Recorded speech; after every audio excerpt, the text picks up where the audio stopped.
on one given night, if you worked hard enough, if you dreamed big enough, if you were tough enough and you made yourself tough enough, you sacrificed enough, you became polished and savvy enough and technically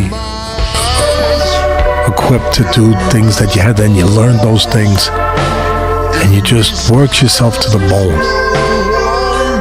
No matter where you came from, no matter what part of the world, no matter who your parents were, no matter what your poverty level may have been, may not have been, no matter what you had, what you didn't have, no matter what people had told you, didn't tell you, all of that, if you made yourself and took advantage of that opportunity and got yourself ready, and you were ready to behave like a champion, you could get in that ring on one given night and make the world fair and have your hand lifted and be called champion of the world. Then what are you willing to sacrifice? Everything! You've been left for dead, big dog. They've raped you off, soon to be forgotten about. Nobody's coming back for you. But I'll tell you what, the fight's not over until you're put in the fucking ground.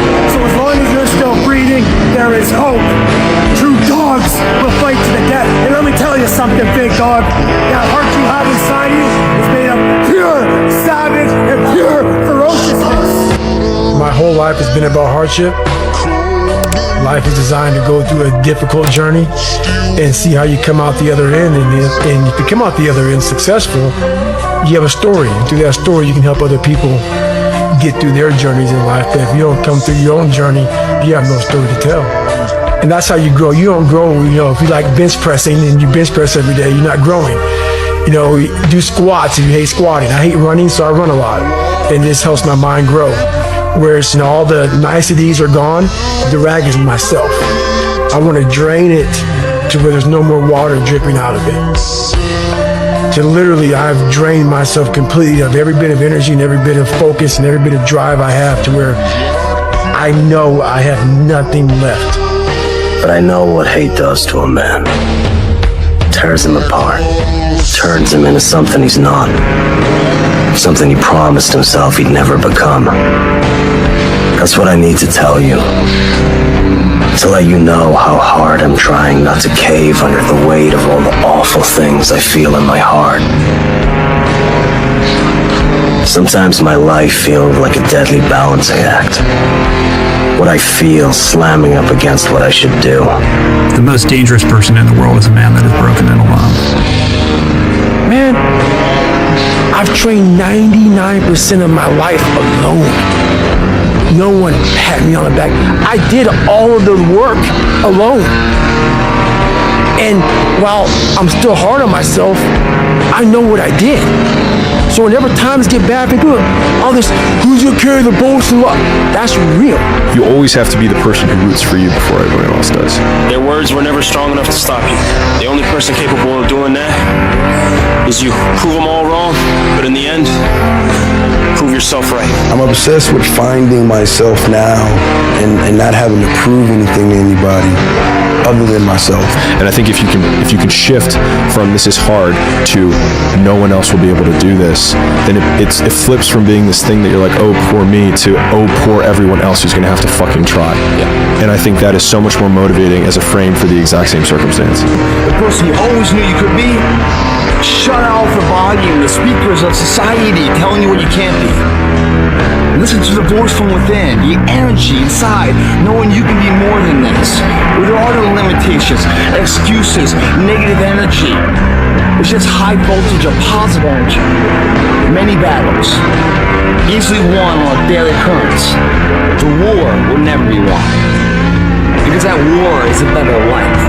A life of inspirement, where you lead others to join you in that endeavor and create something epic that we talk about back in the day. Back then, everyone laughed at them for being different. Transformation will always get worse before it gets better. I started with something that was acceptable, it was okay, it was good. I'm putting work in now, destroying it, looks like shit for something that's gonna be great. The transformation. For betterment. Knowing it gets worse before it gets better. Accepting that. Welcoming it, because through that effort is the glue of transformation of something solid we remember.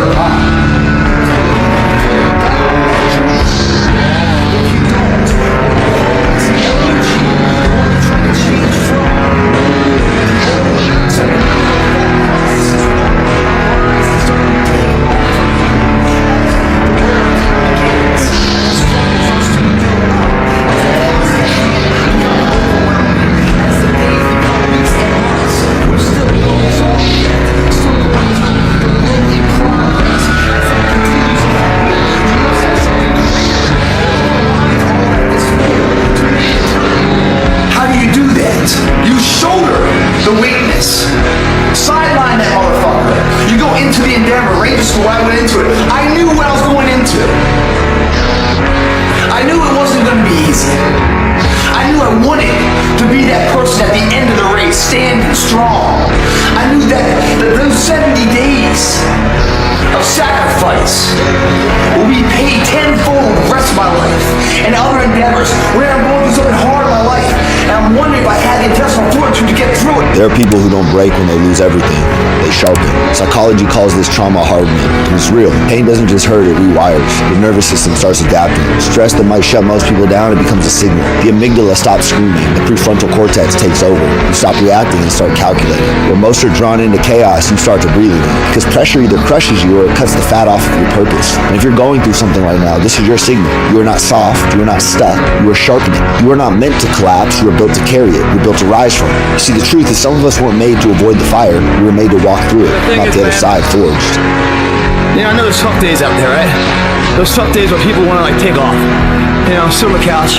You know, call in sick for work. And, you know, it feels good when you wake up and you're like, oh man, I'm just gonna call sick and just play hooky today. But a couple hours later, when you're tired of sleeping and you get up, you realize that the world that you live in just continued to live without you. And when you went to work, when you didn't go to work, some major event happened you weren't part of. What I'm trying to say is that the only thing, you get tired of sleeping at one point. The only thing that ever can give you peace in the world where your sleep is pure is when you give it your all. 110% is left there. Work, in the gym, whatever the endeavor at hand is. You leave it all there. That's the only thing that ever counts for peace in the world. If you don't do that, part of your soul's left there. I mean, if you only give it 60%, part of your soul's left there. And you go to sleep, all you can do is think about it, It's kind of like that expression I always tell you guys, burn the midnight oil now. Otherwise stay awake in the midnight hours wondering what if. It's hard to embark on things. I'm not saying it isn't. Hard to get up and go to work when you're dead tired, you don't want to go. But what's a lot harder is if you don't go to work, you don't try it, and then something happens remarkable you weren't part of. And all you can do is think back and regret, wondering what could have been if I did show up. You can't answer those questions, man. You gotta be present. If you're gonna go, man, if you're gonna go all the way. If you're not gonna go all the way, then don't even bother going at all.